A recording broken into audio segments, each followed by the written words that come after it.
serangkai ni kolesterol, kencing manis, darah tinggi. So yang saya tengok memanglah kena rawatan hospital.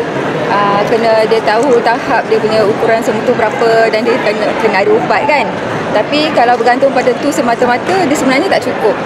Maknanya kalau kita tidak baiki akar penyakit tu ada keradangan, tak cukup zat, tak cukup oksigen, tak cukup dalam darah, terlebih toksin, terlebih free radical, penyakit itu tetap akan progres. Jadinya risikonya adalah orang tu kemungkinan akan perlu tambah dos, tambah ubat, dia akan ubat semakin banyak.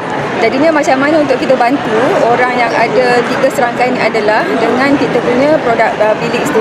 Pertamanya adalah aloe vera. So aloe vera tu memang key dia, pembukaan dia. Dan dia ada banyak function yang tak dapat disentuh oleh mana-mana functional food pun.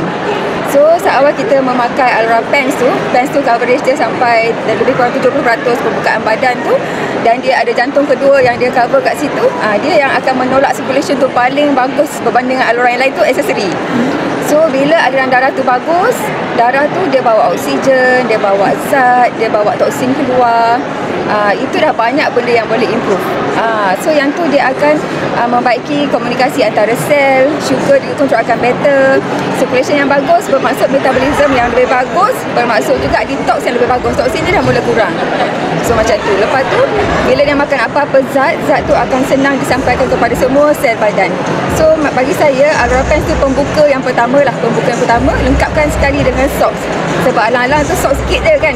Lepas tu dia banyak reflexology points pada tapak kaki tu. So yang tu amat membantu.